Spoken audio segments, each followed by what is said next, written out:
Gulf മേഖലയെയും ലോകത്തെയും കടുത്ത പ്രതിസന്ധിയിലാക്കിയ ഇറാൻ അമേരിക്ക യുദ്ധം മാറ്റമില്ലാതെ തുടരുകയാണ്. കടൽ യുദ്ധമാണ് ഇപ്പോൾ ആശങ്കയുയർത്തുന്നത്.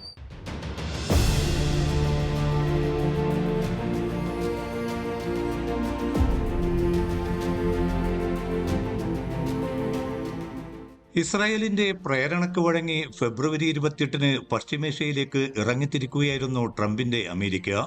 ഏറിയാൽ 4 നാൾ. അതിനിടയിൽ ഇറാൻ ഭരണകൂടത്തെ മാറ്റി സൈനിക നടപടിയും നിർത്തി തിരിച്ചു കയറാമെന്നായിരുന്നു കണക്കുകൂട്ടൽ. എന്നാൽ വൈകിയാണ് അറിഞ്ഞത് ചെന്നുചാടിയ ഗർത്തം വളരെ വലുതാണെന്ന്. ഇനി എങ്ങനെ പിന്മാറും? അതാണ് പ്രസിഡന്റ് ഡൊണാൾഡ് ട്രംപും ഭരണകൂടവും ഇപ്പോൾ നിരന്തരം ആലോചിച്ചുകൊണ്ടിരിക്കുന്നത്. സമാധാന ദൂതന്റെ വീരസ്യം മാത്രമായിരുന്നു കഴിഞ്ഞ വർഷാവസാനം വരെ ട്രംപ് പറഞ്ഞുകൊണ്ടിരുന്നത്. 9 മാസത്തിനിടയിൽ താൻ ഇടപെട്ട് നിർത്തിയ 8 യുദ്ധങ്ങളെക്കുറിച്ച് ലോകം ഏറെക്കുറെ കേട്ടുമടുത്തിരുന്നു.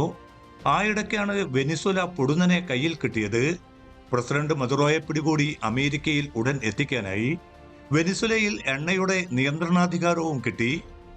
അതോടെ ട്രംപിന് ആവേശം കയറി. ഇറാനെയും ഇതുപോലെ അമർച്ച ചെയ്യാൻ എളുപ്പമാണെന്നായി ചിന്ത. ഇസ്രായേൽ പ്രധാനമന്ത്രി നെതന്യാഹു ട്രംപിനെ പിരികയറ്റി. US പ്രതിരോധ സെക്രട്ടറി പീറ്റ് ഹെഗ്സെത്ത് സൈനിക സ്ട്രാറ്റജിയും തയ്യാറാക്കി. ലക്ഷ്യങ്ങൾ അപ്പോൾ പലതായിരുന്നു.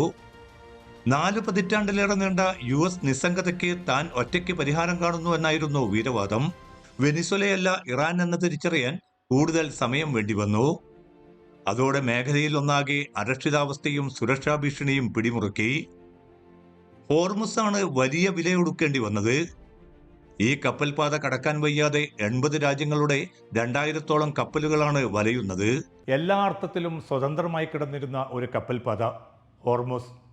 24 മൈൽ മാത്രം ദൈർഘ്യമുള്ള ഈ കപ്പൽപാതയിലൂടെ ലോകത്തെ എല്ലാ ചരക്കു കപ്പലുകളും വളരെ സുഗമമായി കടന്നുപോവുകയായിരുന്നു ഫെബ്രുവരി 28 വരെ. തുടർന്നാണ് അമേരിക്കയുടെ കടന്നുകയറ്റവും അധിനിവേശവും ആരംഭിക്കുന്നത്. അതോടുകൂടി മേഖലയുടെ മാത്രമല്ല ലോകത്തിൻ്റെ സാമ്പത്തിക ധമനികൾ കൂടിയാണ് മുറിഞ്ഞിരിക്കുന്നത്. ഈ കാലുഷ്യങ്ങൾക്കിടയിൽ ഈ കപ്പൽപാത സ്വതന്ത്രമായിട്ടുള്ള അവസ്ഥയിൽ ഇനിയും തുറക്കാൻ സാധിക്കുമോ? ആ അന്വേഷണമാണ് ലോകം നടത്തിക്കൊണ്ടിരിക്കുന്നത്.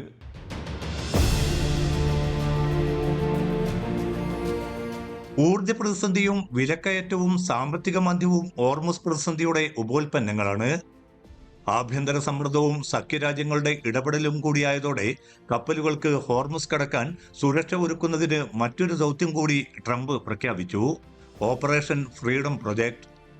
ലോകരാജ്യങ്ങളൊന്നാകെ കൂടെ ചേരുമെന്നായിരുന്നു ട്രംപ് കരുതിയത്. ആ റൂട്ടിൽ പക്ഷേ ആരും വന്നില്ല. സ്വന്തം നിലയ്ക്ക് പദ്ധതി ആരംഭിക്കാൻ നോക്കി. അവിടെയും പണി പാളി.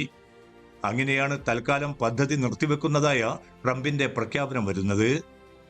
ഇറാനുമായി ചർച്ച നടത്താൻ പാകിസ്ഥാൻ നിർദ്ദേശിച്ചതിനാൽ പദ്ധതി നിർത്തുന്നുവെന്നാണ് ട്രംപ് പറഞ്ഞത്. US മുന്നോട്ട് വെച്ച 14 ഇന നിർദ്ദേശങ്ങളിൽ ഇനി ഇറാൻ മറുപടി നൽകണം. അതിനിടയിലും ഹോർമുസിൽ ഇരു സേനകളും വലിയ തോതിലാണ് ഏറ്റുമുട്ടൽ നടന്നത്. നയതന്ത്ര പ്രശ്നപരിഹാരം, അതോടൊപ്പം സൈനികമായിട്ടുള്ള തേർവാഴ്ച. ഇതിൽ അമേരിക്കയും ഇസ്രായേലും എന്നും പരിഗണിക്കുന്നത് സൈനികമായിട്ടുള്ള നീക്കങ്ങളിലൂടെ എല്ലാ പ്രശ്നങ്ങളും പരിഹരിക്കാൻ സാധിക്കുമെന്നാണ്. പക്ഷേ ലോകം പ്രതീക്ഷിക്കുന്നതും മേഖല കാത്തിരിക്കുന്നതും ഒരു സ്വതന്ത്രമായിട്ടുള്ള നയതന്ത്ര പ്രശ്നപരിഹാരമാണ്. ഡിപ്ലോമസിക്ക് വേണ്ടി പല രാജ്യങ്ങളും ഒരുമിച്ച് ശബ്ദമുയർത്തുന്നതും ഈ ഒരു ലക്ഷ്യം മുൻനിർത്തിക്കൊണ്ടാണ്. പക്ഷേ അതിനെ അട്ടിമറിക്കാനാണ് നെതന്യാഹുവും ട്രംപും ഈ അവസാന ഘട്ടത്തിലും ശ്രമിച്ചുകൊണ്ടിരിക്കുന്നത്. അതുകൊണ്ട് മേഖലയിൽ സമാധാനം പുലരുക എന്നത് എത്ര കണ്ട് സാധ്യതമാകുമെന്ന ചോദ്യം തന്നെയാണ് ബാക്കി നിൽക്കുന്നത്. നയതന്ത്ര പ്രശ്നപരിഹാരമല്ല US ലക്ഷ്യം വെക്കുന്നത് എന്ന കാര്യം ഉറപ്പ്.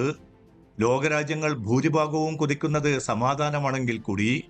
അതിനിടയിലും ഇറാനെ പൂർണ്ണമായും തകർത്തേ അടങ്ങൂ എന്നിടത്താണ് ഇസ്രായേൽ പ്രധാനമന്ത്രി നെതന്യാഹു.